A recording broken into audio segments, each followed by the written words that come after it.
যা দেবী সর্বভূতেষু শক্তিরূপেণ সংস্থিতা নমস্তস্যৈ নমস্তস্যৈ নমস্তস্যৈ নমো নমঃ।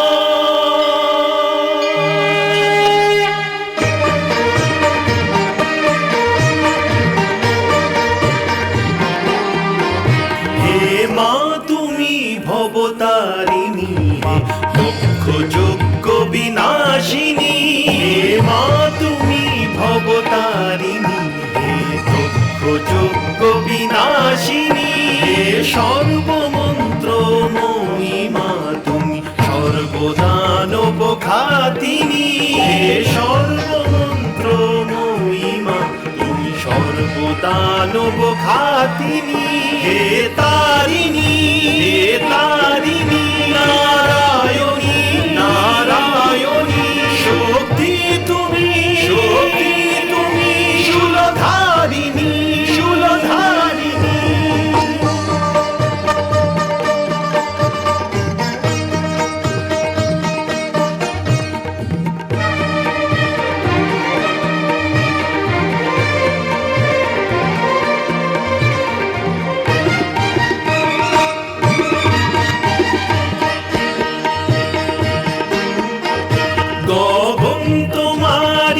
রচনা তুমি বাতালেরই রচিতা, তুমি জননী হে পালিকা, সৃষ্টির স্থিতি সংহারিকা, সৃষ্টির স্থিতি সংহারিকা। ঘন শ্যামল রঘুপতিতে বিলীন তোমারি কল্পনা, শূন্য তুমি পূর্ণমা হে জগদ্ধাত্রী কালিকা, কাটায়নী সুরবর্ষিণী তুমি মহিষাসুর মর্দিনী, হে তারিণী হে তারিণী নারায়ণী নারায়ণী শক্তি তুমি শূলধারিণী শূলধারিণী।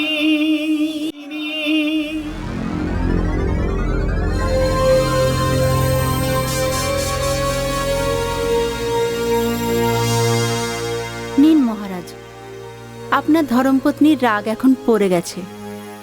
ইনি আমার কথা শুনে আমার উপর অনেক উপকার করেছেন। না দেবী, উপকার তো আপনি আমার উপর করেছেন।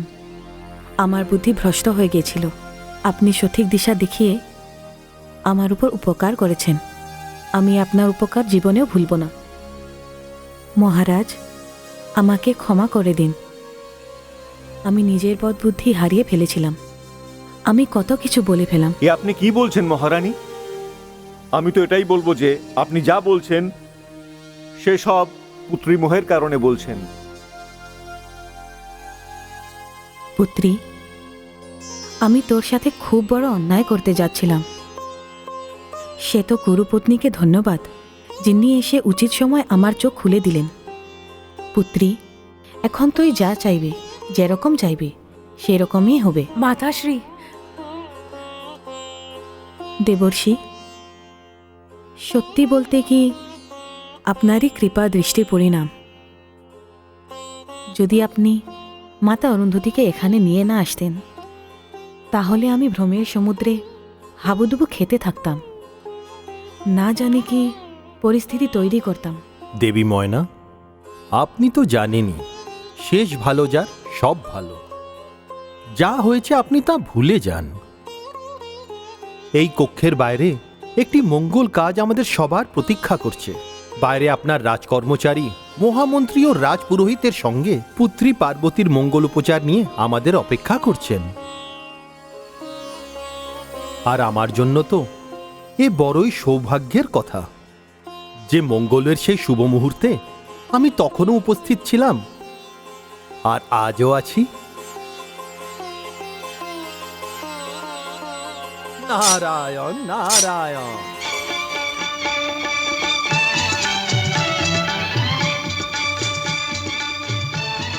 এই দেখো, এদিকে দেখো। পুত্রী পার্বতী, কিছু কম হয়ে গেলে জানিয়ে দিও।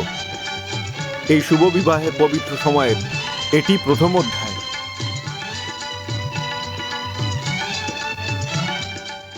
নারায়ণ নারায়ণ।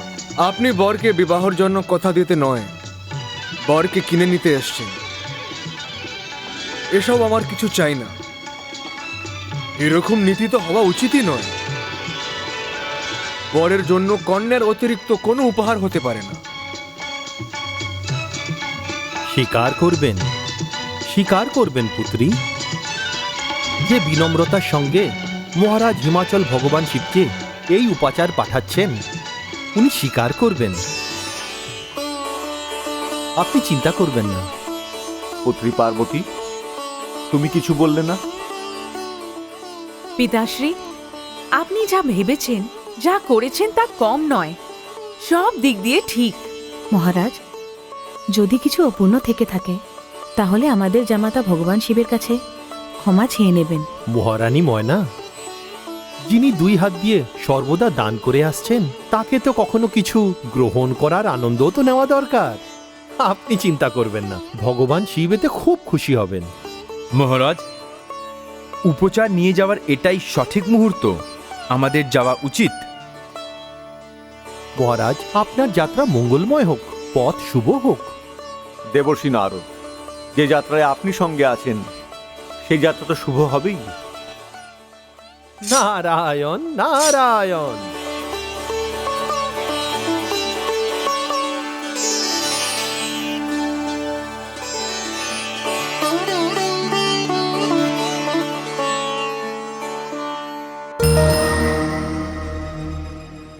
আমি অতীত। পর্বতরাজের গৃহ হতে পাঠানো উপাচার ভগবান শিব স্বীকার করে নিলেন। দেবতাদের গুরু বৃহস্পতি যে বিবাহের তিথি স্থির করলেন, সেই তিথিতে ভূত ধারণ ভগবান ভোলে শঙ্কর নিজের চিত্র বিচিত্র বরযাত্রী নিয়ে মহারাজ হিমাচলের ঘরে পৌঁছলেন। এদিকে তারকাসুরকে জ্যোতিষী আনন্দ বৃদ্ধি তাকে তার আগামী ভবিষ্যতের জন্য প্রস্তুত করতে থাকলেন।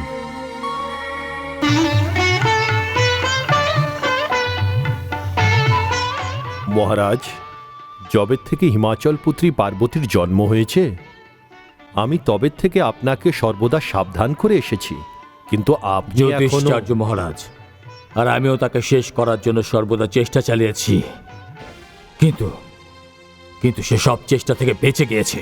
পুরনো কথা ভুলে যান মহারাজ, কিন্তু এই সময় গ্রহদের অবস্থান অনুযায়ী যদি আপনি নিজের জীবনের শেষ প্রচেষ্টা না করেন, তাহলে অবস্থা আপনার হাত থেকে বেরিয়ে যাবে মহারাজ। কি বলতে চাইছেন জ্যোতিষাচার্য? স্পষ্ট করে বলুন। তাহলে শুনুন মহারাজ, আজ ভগবান শিব ও পার্বতীর মহামিলন হতে চলেছে। দেবগুরু বৃহস্পতি তো ওনাদের বিবাহের সময়ও বার করে ফেলেছেন। মহারাজ, যদি এই সময় কেটে যায়, তাহলে আপনার জীবনের ওপর ঘনিয়ে আসা বিপদও কেটে যাবে। হ্যাঁ মহারাজ। মহারাজ, এখন থেকে একটু সময় পরেই পার্বতী নিজের মাতা মহারানী ময়নার সঙ্গে রাজমহল থেকে দূরে নিজের কুলদেবীর পুজো করতে রওনা হতে চলেছেন। ব্যাস জ্যোতিষাচার্য, এইটুকু খবরই যথেষ্ট। আজ অব্দি যাই হোক না কেন, এখন এই সুযোগ আমি আমার হাত থেকে যেতে দেব না। এটা আমার শেষ চেষ্টা হবে, আর এটাই আমার সমস্যার শেষ হবে। এখন অব্দি আমি আমার শক্তির মাধ্যমে এই সম্বন্ধকে আটকানোর চেষ্টা করে এসেছি, কিন্তু এইবার আমি আমার মায়ার প্রয়োগ করব। কেউ আছে? আজ্ঞা অসুর সম্রাট। আজ আমি অত্যন্ত প্রসন্ন। জ্যোতিষাচার্য আনন্দ বৃদ্ধিকে ইনি যত ধন চান তত দিয়ে এনাকে বিদায় জানাও। আমার এই আদেশ মহামন্ত্রীকে জানিয়ে দাও। যথা আজ্ঞা অসুর সর্দার। আপনি যান জ্যোতিষাচার্য। ধন্যবাদ মহারাজ।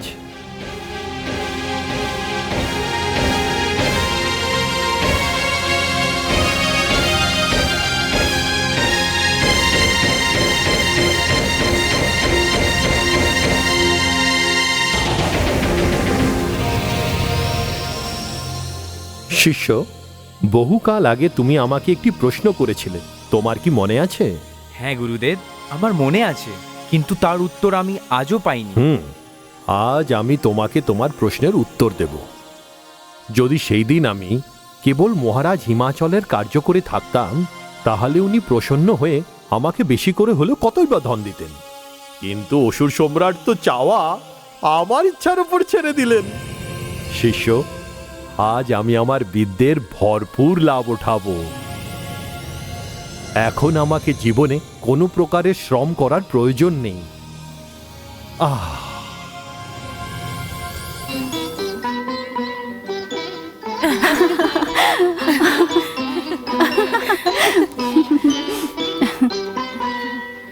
প্রণাম রাজকুমারী। রাজকুমারী, মহারানী আপনার জন্য প্রতীক্ষা করছেন। আপনাকে কুলদেবীর মন্দিরে যেতে হবে ওনার সাথে। আপনি যখন কুলদেবীর পুজো করে ফিরে আসবেন, তবেই মহারাজ নিশ্চিন্ত হবেন। তুমি যাও, আমি আসছি। ঠিক আছে রাজকুমারী।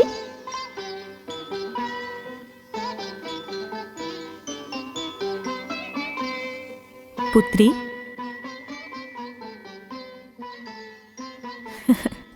কি সুন্দর দেখাচ্ছে। চলো পুত্রী, অনেক দেরি হয়ে গেছে। চলুন মাতাশ্রী।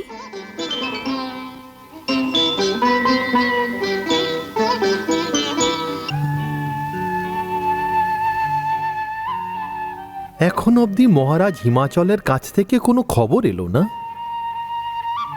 বরযাত্রী নিয়ে বেরোনোর সময় তো দেবগুরু বৃহস্পতি বার করে ফেলেছেন। বীরভদ্র, আদেশ করুন দেবাধিদেব। যাও আমার তরফ থেকে খবর নিয়ে এসো। যথা আজ্ঞা। আমি এই গেলাম আর এই এলাম। যদি আপনি আজ্ঞা করেন তাহলে আমি মাতার দর্শন করে আসি। হ্যাঁ হ্যাঁ, নিশ্চয়ই।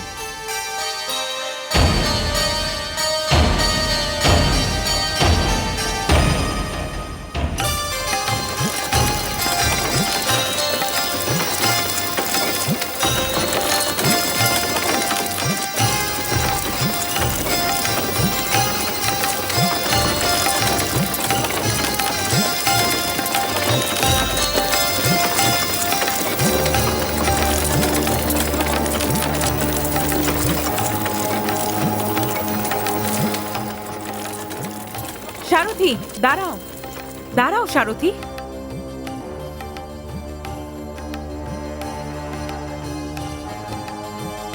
মাতাশ্রী, মনে হচ্ছে আমরা পথ হারিয়ে গেছি। আগে তো কুলদেবীর মন্দির এত দূরে ছিল না। আমরা রাস্তা বলে অন্য কোনো স্থানে এসে পড়িনি তো? কি হলো মাতাশ্রী? তোমার কথা একেবারে সত্যি। আমরা কুলদেবীর মন্দির ছাড়িয়ে অনেক দূরে এসে গেছি। তাহলে তো আমাদের এক্ষুনি ফিরে যাওয়া উচিত। ফিরে যেতে হবে? হ্যাঁ।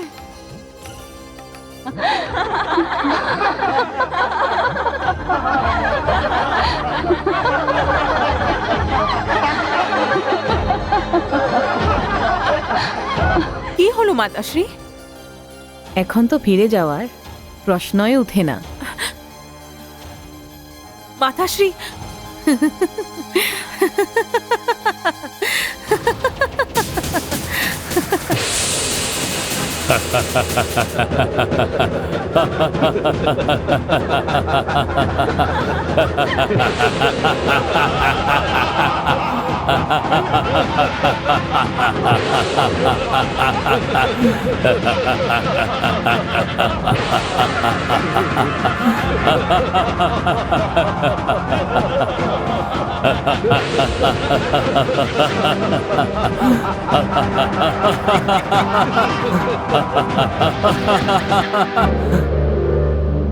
পুত্রী, পুত্রী পার্বতী, পার্বতী কোথায়? তাকে আমার সাথে কুলদেবীর মন্দিরে যেতে হবে যে। এ আপনি কি বলছেন মহারানী? রাজকুমারীকে নিয়ে আপনি তো কুলদেবীর মন্দিরে গিয়েছিলেন। আমি? তুমি কি বলছো দাসী? আমি সত্যি বলছি, আপনার সাথে অন্য আরো সখীরা ছিল। আমি নিজেও নাকি আপনার সঙ্গে যেতে দেখেছি।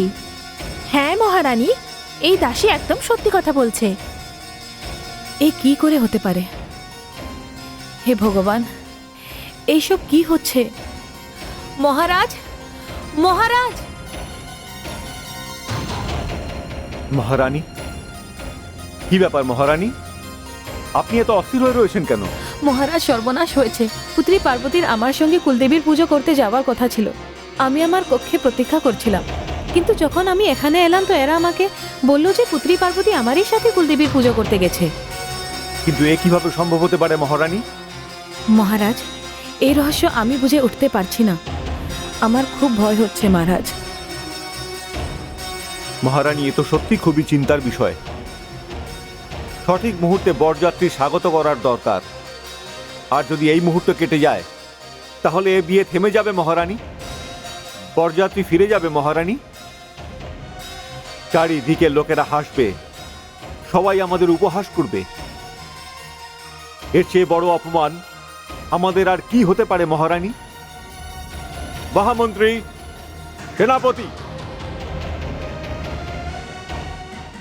আজ্ঞা করুন মহারাজ। সেনাপতি, নিজের সেনাদেরকে আদেশ দাও যে তারা পুত্রী পার্বতীকে মহলের বাইরে খুঁজুক আর নগরের প্রতিটি কোণায় সন্ধান করুক। ঠিক আছে মহারাজ। না মহারাজ, যদি আপনি এরকম করেন তাহলে বিবাহের জন্য আসা বরযাত্রীরা এই খবর জানতে পারবে, আর এই খবরের খারাপ প্রভাব ওনাদের উপর পড়বে। কিন্তু আমি কি করতে পারি মহারানী? হাতে হাত দিয়ে বসে থাকবো নাকি? না মহারাজ, আপনাকে কিছুই করার প্রয়োজন নেই। যা করার দরকার তা আমি করব। বীরভদ্র, আপনি? হ্যাঁ মহারাজ, আপনি চিন্তা করবেন না মহারাজ। এই পরিবারের সম্মান আমার নিজের সম্মান। আমার মাতার উপর কোনো বিপদ আসতে পারে না। যার পানি গ্রহণ ভগবান শিবের সাথে হচ্ছে, তাকে কেউ কিভাবে বিপদে ফেলতে পারে? মহারাজ, আমি জানি এই অসুর রাজ তারকাসুরের দুষ্টতা।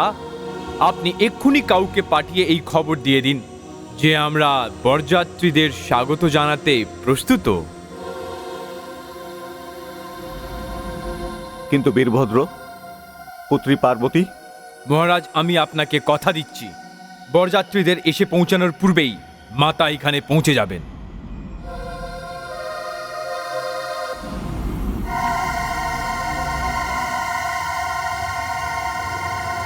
আপনি যদি বিনা বাক্য ব্যয়ে আমাদের নগরে চলে আসেন তাহলে আমি আপনাকে কথা দিচ্ছি যে আমি আপনার কোনো ক্ষতি করব না। আমার উদ্দেশ্য কেবল আপনারা শিবের বিবাহকে থামানো। তুই কি থামাবি এই বিবাহকে? তোর কি বা সমর্থ? তুই তো স্রোতে বয়ে যাওয়ার ঘরকেও আটকাতে পারবি না, আর চলেছিস সময়ের গতি আর নিয়তির প্রগতিকে আটকাতে। আমি এই বিবাহকে আটকাবো, অবশ্যই আটকাবো। আমি বলছি আমাকে যেতে দে, না হলে না হলে কি হবে আমি বলছি।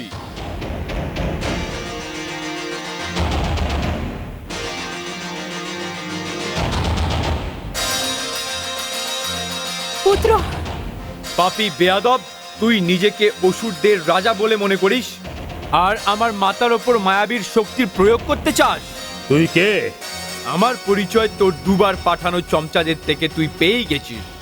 শেষবার তুই 8 জন ছেলে পাঠিয়েছিলিস, 7টাকে আমি মেরে ফেললাম, একটাকে আমি জীবিত ছেড়ে দিলাম যাতে ও তোকে ওই 7 জনের মৃত্যুর খবর দিয়ে দেয়। কিন্তু মনে হচ্ছে ভয়ের চোটে সেও তোর কাছে পৌঁছায়নি। ও বীরভদ্র, তুমি এখান থেকে চলে যাও বীরভদ্র। এখানে এখন জীবন মরণের প্রশ্ন। বিবাহ মণ্ডপে সবাই প্রতীক্ষা করতেই থেকে যাবে। আজ পার্বতী এখান থেকে যাবে না, আজ এই বিবাহ সম্পন্ন হবে না। এই বিবাহটা আজকেই সম্পন্ন হবে, আর দেখি আজকে একে কে আটকাতে পারে। দেখছো কি?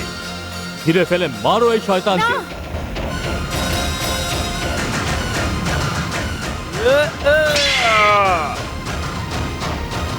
আপনি চিন্তা করবেন না মাতা, যেই পুত্র আপনার আশীর্বাদের ধন্য তার কেউ কিছুই করতে পারবে না। আপনি পিছনে সরে যান, আমি আপনাকে ছুঁতে চাই না।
আমি বলেছিলাম না, তুই শুধু শুধুই নিজের ছেলেদের আমার হাতে মেরে ফেললি। আরে অন্ধ, এখনো সময় আছে, ফিরে যা।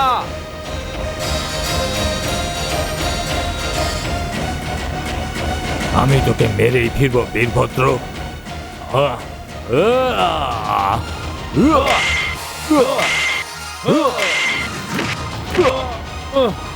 মাতা, বিবাহ লগ্ন পার হয়ে যাচ্ছে, চলে যান আপনি এখান থেকে, আমি একে দেখে নেব। না পুত্র, আমি আমার পুত্রকে এই অবস্থায় ফেলে যেতে পারি না। না মাতা, আপনি চলে যান। মাতাও বলছো আর যেতেও বলে দিচ্ছ। হ্যাঁ মাতা, ওইখানে দুটোই পরিবারের প্রতিষ্ঠার প্রশ্ন রয়েছে, বিবাহের লগ্নর প্রশ্ন রয়েছে। মাতা, আপনাকে আমার শপথ দিচ্ছি, আমি আপনাকে কথা দিচ্ছি যে আমি একে মেরেই আপনার কাছে চলে আসবো।